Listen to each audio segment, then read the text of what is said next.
All right, welcome back to Perdido Key Gaming. Today we've got another Avalon Hill production, Acquire. Uh, Back in the 60s and the 70s, Avalon Hill and those guys had these bookcase games, and they basically were the size of the games were the size of a hefty book or something like that. And they had all sorts of different ones. You can look it up. But Acquire was one of them. And I remember my parents had uh, this particular game along with a couple other ones that were really interesting to us kids. But anyway, this one is 60th anniversary edition. It's freaking a big box, uh, pretty hefty. Um,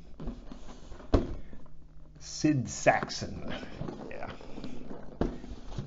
But yeah, let's open this up and, oh, pardon me. Take a look at what they got here. Diplomacy, yeah, that was always fun. Lost Species, Junk Orbit, Robo Rally. Very short catalog in this case. Got yourself a rule book, and you got yourself a game board,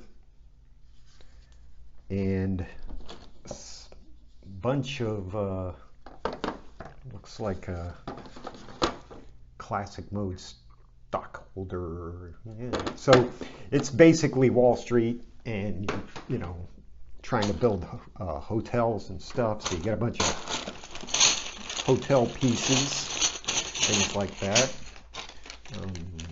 Some special game pieces.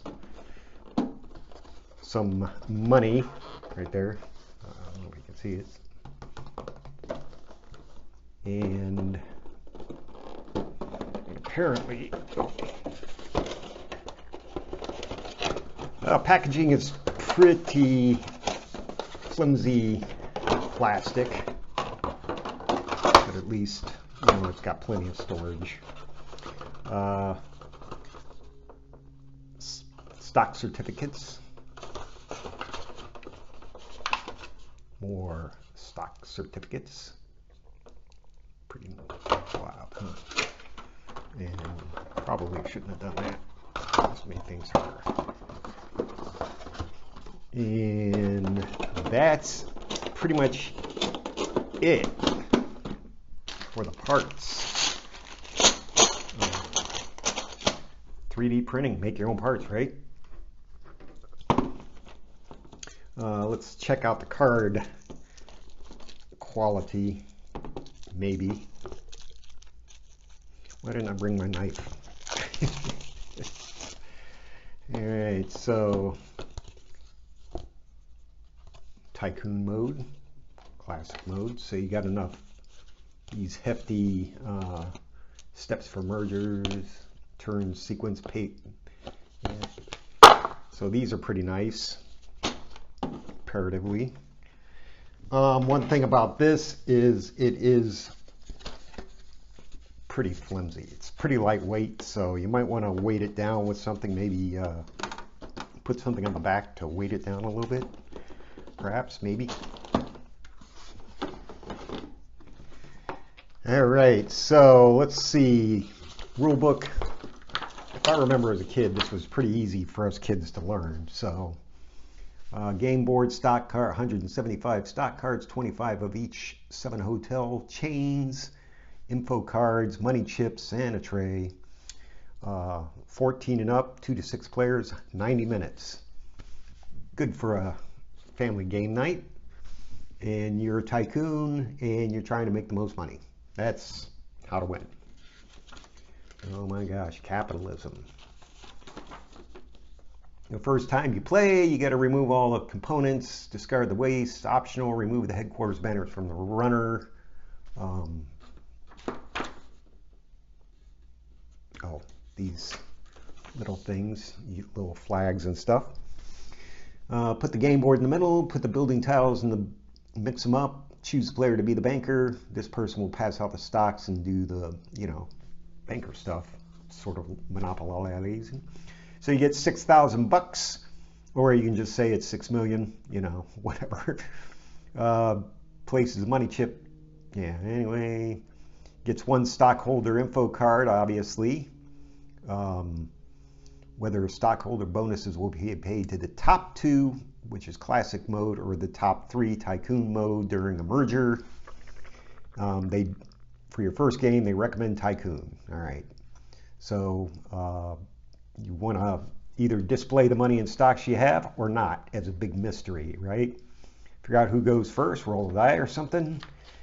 Draws 6 building tiles and stands the tiles up in front so the players can't see the tiles. And then you put the banners into the headquarters building. So then on your turn, you get to place a building tile on any matching space. So as you saw, the building tiles were numbered the same as the game board. Buy up to 3 stocks in any active hotel chain and draw a new building tile. So each of the tiles represents a hotel. You can found a hotel. You simply place the building, nothing happens if it's just one. So when you place 2 or put 1 in the middle, it becomes a thing. It becomes a hotel, and then you get your headquarters building and you put it on top of any of those new ones, and then you try to make things bigger. All right, so you can merge 2 or more hotel chains, make things bigger, and then you go ahead, and there's some Wall Street stuff that happens when you merge 2 hotel chains. You got to determine the price of the stocks. You can run out of money. Obviously, drawing a tile is easier than said. Distributing bonuses to a stockholder. Then gives tips on the merger. And then the end of the game, of course, and then some rare cases, credits. And it's Avalon Hill, Wizards, Hasbro, and Renegade Studios. And got some variants here, playing 2-player games, special powers variant. So anyway, that's pretty much the game in a nutshell. Highly recommended. For family night. I mean, it's what did I say, 16 and up. That might make a little bit harder for kids to get into. You know, it's kind of weird that I took all this stuff out. Now I can't remember where to put it. Anyway, and a little baggie for your building tiles. Anyway, that's all that's in this box. And like I said, I remember enjoying playing this when I was a kid. Oops. Let's try to knock everything over. And some of the other games too, I wish I could find them. Well, you never can tell. Maybe I'll Google that for me and figure out where they are. But anyway, that's Acquire 60th Anniversary Edition in a nutshell. Avalon Hills, made up by Renegade Unlimited, a game from 1960s. I'm going to say this is one of the early ones, probably 1962, 3, 4, something like that. But yeah, good times. I remember good times, but you know, I don't know how it all shook out. But anyway, let me know in the comments what you think. Hit like, subscribe, and we'll see you the next time.